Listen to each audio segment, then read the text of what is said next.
अच्छा जी, inside of the guest house के मैं आ गया हूँ। ये एक पोर्शन है। इस घर को इस तरह से डिवाइड किया हुआ है ना कि इसको दो पोर्शन में किया हुआ है। ये आप बीच में वॉल देख रहे हैं 40 की डायमेंशन के साथ है। तो ये एक पोर्शन है, एक साइड ऑफ द हाउस है जिसमें पूरा कम्प्लीटली ऑफिस डिज़ाइन किया गया है। दूसरे साइड पे जो है ना वो गेस्ट हाउस है।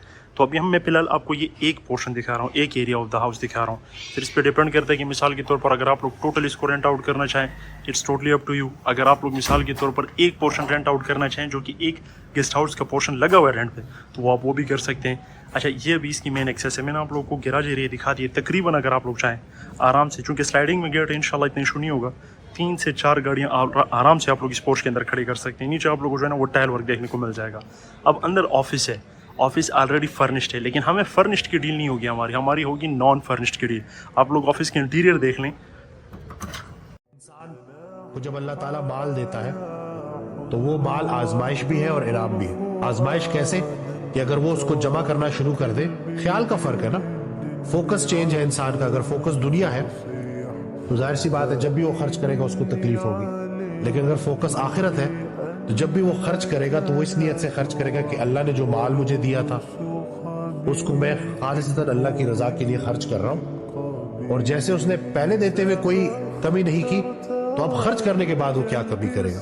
तो इन्हीं चीजों को अगर हम प्रैक्टिस करना शुरू कर देना तो ये खौफ आहिस्ता आहिस्ता शौक की शक्ल इख्तियार कर लेता है।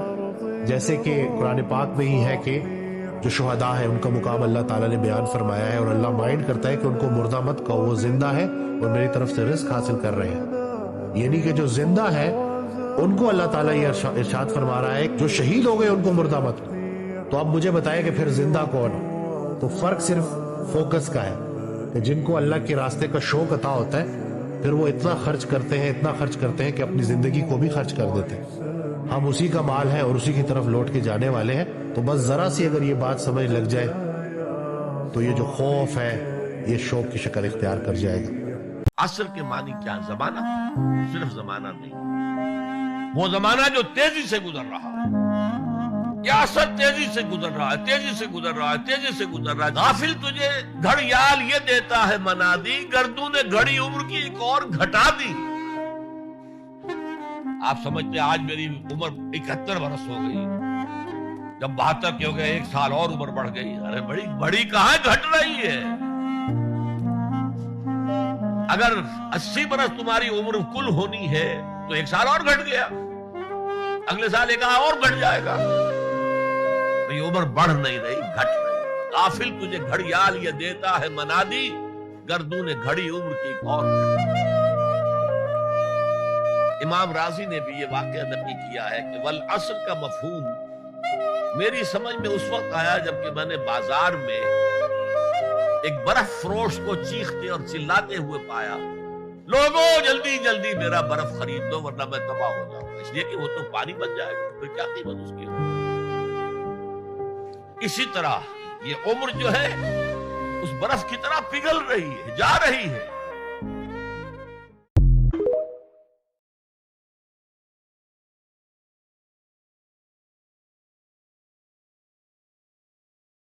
अच्छा जी, ये second portion of the house है या second patch of the house है। उस साइड पे मैंने आप लोगों को दिखाया था कि एक प्रॉपर ऑफिस बना हुआ था। अब ये जो एरिया है इस घर चूँकि एक ही है, ठीक है, ये जो एरिया है ये गेस्ट हाउसेस के लिए डेडिकेटेड है और इसमें ऑलरेडी रूम्स रेंट आउटेड हो भी रहे हैं और ऑपरेशनल भी है। तो मिसाल के तौर पर अगर आप लोग ऐसी प्रॉपर्टी चाहते हैं G9 इस्लामाबाद के अंदर की जो ऑलरेडी रेंटेड आउट हो, उसमें अपना ऑफिस के सेटअप भी खोलना चाहते हैं, तो आप लोगों के पास ऑफिस भी है, आप लोगों के पास गेस्ट हाउस भी बना हुआ है। अदरवाइज आप टोटली रेंट आउट भी कर सकते हैं। अच्छा, इस एरिया की अगर बात करें स्पेसिफिकली तो आप लोगों के पास इतनी स्पेस है कि आप लोग आराम से 2-3 गाड़ी यहाँ पर भी खड़ी कर सकते हैं। अ लॉट ऑफ प्लांटेशन आप लोगों के पास आ जाती है। अच्छा, वॉल्स के अंदर जो आप लोग काम देखेंगे वो सारा जो है ना वो नॉर्मल जो ओल्ड डिज़ाइन होता है उसमें आप लोगों को टाइल वर्क देखने को मिल जाएगा। अब आप लोगों के पास यहाँ पर टेपर्ड ग्लास है सेपरेशन के लिए। अंदर आप लोग जाकर जो है ना इसको as a executive room design कर ले, as a reception area design कर ले, वो टोटली अप टू यू। कोई सीलिंग नहीं हुई, वॉल्स एम्प्टी है, इतनी स्पेस आप लोगों के पास ये यहाँ पर है। अगर ये आप लोग ग्लास हटा दें तो आराम से 4-5 गाड़ियाँ आप लोग और अकोमोडेट कर सकते हैं। अब ये जो एरिया शुरू होता है ये सारा गेस्ट हाउसेस का शुरू होता है। अब इसमें जितना पॉसिबल हो सकेगा मैं आप लोगों को दिखा सकूँगा, क्योंकि जितने रूम्स ओपन होंगे, खाली होंगे, वो मैं आप लोगों को दिखा दूंगा। अदरवाइज जो भरे हुए होंगे वो हम नहीं देख सकेंगे। अब ये लॉबी एरिया है ग्राउंड फ्लोर पे हमें 2 रूम्स देखने को मिलते हैं। एक वो वाला रूम देखने को मिलता है जो कि एम्प्टी है, जो मैं भी आप लोगों को दिखाता हूँ। एक ये रूम है, तो इन दोनों में से एक ऑलरेडी रेंट आउट हुआ है। अब आप लोग यहाँ पर इसकी अंडरस्टैंडिंग आप लोगों ने देखनी है।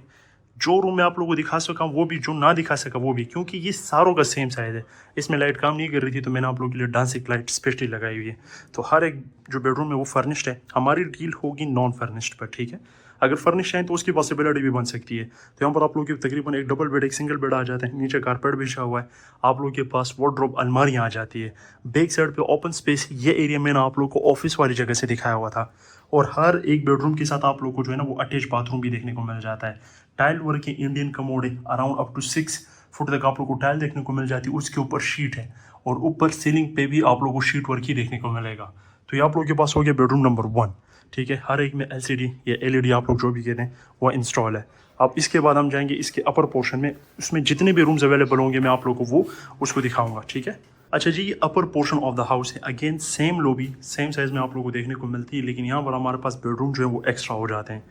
एक बेडरूम हो रहा, दूसरा बेडरूम नंबर 3 आप लोगों के पास यहाँ पर आ जाता है। और एक स्वीट आप लोग इसको कंसिडर कर लें। अगर आप लोगों के पास बड़ी फैमिली है तो 3 बेडरूम का एक स्वीट आप लोगों के पास यहाँ पर आ जाता है। अदरवाइज अगर ओवरऑल कंसिडर करें तो हमारे पास 3 बेडरूम यहाँ पर हैं और 3 बेडरूम हमारे पास यहाँ पर है। अब इसमें से भी जो जो अवेलेबल होगा मैं आप लोगों को वो दिखा सकूँगा अंदर से। अदरवाइज जो रेंट आउट होगी उसको हम अवॉइड करेंगे इंशाल्लाह। हम यहाँ से शुरू करते हैं। अब आप इसको एज अ रिसेप्शन एरिया भी डिज़ाइन कर सकते हैं। अगेन जिस तरह मैंने कहा, अगर आप लोग को स्वीट चाहिए हो तो ये 3 बेडरूम का आप लोग के लिए एक स्वीट बन जाएगा जो कि आप लोग को रेंट पे मिल सकता है। अदरवाइज अभी जैसे कि ये एक बंद है तो इस पर रेंट आउट ऑलरेडी हुआ है। हम इस बेडरूम को सबसे पहले देख लेते हैं। साइज़ अगेन सेम है सबका, जिस तरह मैंने कहा था।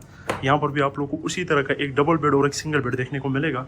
साइज़ वाइज बहुत स्पेशियस बेडरूम्स है। अगर इस पर थोड़ा बहुत खर्चा करके, थोड़ा बहुत टचअप देकर इसको तैयार किया जाए तो ये बहुत लग्जरियस आप लोग के पास तैयार हो सकता है। AC की इंस्टॉलेशन हुई हुई है, क्योंकि गेस्ट रूम में ज़ाहिर सी बात यहाँ पर आकर लोग स्टे करते हैं। बाथरूम आप लोगों के पास इंग्लिश कमोड के साथ डिज़ाइन किया गया। टाइल वर्क फ्लोर पे, वॉल्स पे आप लोगों को देखने को मिल जाते हैं। टिपिकल डिज़ाइन में 1970 वाला आप लोगों को शीशा देखने को मिल जाता है, जिसमें इंसान अगर खुद को देखे भी तो उसको डर लगता है, तो खुद को अवॉइड कीजिएगा। अच्छा, आप लोगों के पास ये बेडरूम नंबर 1 था। आप लोगों को जितना भी ये दीवार दिख रहा है ना, दीवार पे सारा ये मार्बल वर्क हुआ है, ठीक है। ये पेंट है और यहाँ पर इस साइड पे आप लोगों को मार्बल वर्क देखने को मिलता है। अब जो कि स्वीट के तौर पर डिज़ाइन किया गया तो यहाँ पर आप लोगों के पास डेडिकेटेड टेरेस स्पेस भी आ जाती है, जिसकी तकरीबन आराम से 4 to 5% का सेटिंग एरिया दिया गया है। आप लोगों के पास ये हो गया बेडरूम नंबर 1 इस स्वीट का। हमारे पास बेडरूम नंबर 2 आता है यहाँ पर, और यहाँ पर आप लोगों के पास डेडिकेटेड किचन आ जाता है। तो आप लोगों के पास आ गई किचन की स्पेस।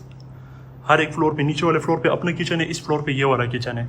और ये आप लोगों के पास आ जाते हैं ये वाला बेडरूम नंबर 2 इसका, सेम साइज़ में। अगेन आप लोगों के पास गेस्ट हाउस में आप लोग देख सकते हैं कि बेडरूम के अंदर फैसिलिटी आप लोगों को क्या क्या मिलती है। आप लोगों के पास तकरीबन 55 इंच की सोनी की LCD LED देखने को मिल जाती है। वार्डरोब अलमारियाँ आ जाती है। यहाँ से आप लोग आउटसाइड का व्यू देख सकते हैं। ये अगेन आप लोगों के पास इंग्लिश कमोड के साथ बाथरूम सेटअप हुआ देखने को मिल जाता है। और बाथरूम से ही आप लोगों के पास बैल्कनी को स्पेस जाती है। अब यहाँ पर अगर बाथरूम से कोई जाए तो कोई मसला नहीं, लेकिन बाहर से अगर कोई आ गया तो यहाँ पर हमारे लिए इशू हो सकता है। ये बेडरूम नंबर 2 था इस स्वीट का, ठीक है। बेडरूम नंबर 3 पे हम नहीं जा रहे, उसमें जो है ना थोड़ा सा आप कह सकते हैं कि फैमिली वगैरह है। तो ये हमारे पास 3 बेडरूम में से 2 मैंने आपको दिखा दिए। अगेन हमारे पास यहाँ पर इस साइड पे भी 3 बेडरूम है। इसमें से मैं आप लोगों को जो अवेलेबल हैं वो मैं आप लोगों को दिखा देता हूँ। दिखाने का मकसद आप लोगों को ये है, क्योंकि आप लोगों ने इसको एज अ बिज़नेस के तौर पर परचेज़ करना है, तो आप लोगों को ये आइडिया हो कि किस किस कमरे में क्या क्या सामान अवेलेबल है। और G9 इस्लामाबाद के अंदर अगर आप लोगों ने अपने गेस्ट रूम सेटअप करना हो तो आप लोगों को मिनिमम क्या रिक्वायरमेंट्स आप लोगों की होती है, आप लोगों ने एक बेडरूम को किस तरह सेटअप करना होता है। अभी उतना लग्जरियस जो है ना गेस्ट हाउस नहीं है, मैं खुद इसको एक्सेप्ट करता हूँ, लेकिन इसका रेंट भी बहुत मिनिमल है, बहुत मिनिमल है। ये वो होता है कि बहुत मतलब कि एक मिडिल क्लास फैमिली आ गई और उन्होंने स्टे करना है तो आराम से यहाँ पर स्टे कर सकते हैं। अदरवाइज़ आप लोगों को पता है कि इस्लामाबाद के अंदर G9 में कोई अच्छा गेस्ट हाउस हो तो 15,000 20,000 पर नाइट के हिसाब से चार्ज होता है। यहाँ पर इसका ये होप्स हो कि 10% भी नहीं होगा, ये मैं अपनी तरफ से होप करूँ। अदरवाइज़ आप लोग को डिटेल सारी जो है ना वो स्क्रीन पर शो हो रही होगी। ये बेडरूम नंबर 3 है। ये डबल बेड के साथ दोनों सेटअप किए गए। आप लोगों के पास एक वार्डरोब अलमारी आ जाती है। जो वॉल्स है वो टोटली एम्प्टी है। इस वाली वॉल पे आप लोगों को शीट देखने को मिल जाती है। तो जगह जगह अकॉर्डिंग टू रिक्वायरमेंट जो है ना यहाँ पर काम किया गया है। और ये आप लोगों के पास एक बाथरूम आ जाता है। तो हमारे पास ओवरऑल अगर बात करें इस गेस्ट हाउस में आप लोगों के पास 8 कमरे हैं, 2 फ्लोर पे, 2 नीचे, 6 ऊपर। तो हमारे पास ये हो गए 8 कमरे, और इसके अलावा हमारे पास तकरीबन 2 कमरे गेस्ट हाउस, 2 कमरे इसके पेंट हाउस यानी कि इसके अपर वाले पोर्शन में आ जाते हैं। अभी मैं आप लोगों को वो दिखाता हूँ अगर वो अवेलेबल हुए तो। ये इसका रूफ टॉप है, इसको आप पेंट हाउस के तौर पर भी कंसिडर कर सकते हैं। यहाँ पर आप लोगों के पास एक प्रॉपर बेडरूम आ जाता है, साथ में आप लोगों के पास डेडिकेटेड किचन आ जाता है। अब रूफ टॉप में चिप्स आप लोगों के पास आ जाती है फ्लोर पे, और एक कमरा यहाँ पर आराम से अच्छा खासा, यानी कि अगर मैं सिर्फ गेस्ट हाउस की पोर्शन की बात करूँ तो अराउंड 5 लाख तक आप लोग रेंट जनरेट कर सकते हैं, अराउंड 5 लाख तक। और अगर मैं कंप्लीट घर की बात करूँ तो अराउंड 8 लाख और 1 मिलियन तक अगर आप इसको थोड़ा बहुत इस पर खर्चा करते हैं तो आप लोग इसमें अच्छा खासा अराउंड 1 मिलियन में ये कंसिडर करता हूँ कि आप लोग इसमें रेंट जनरेट कर सकते हैं।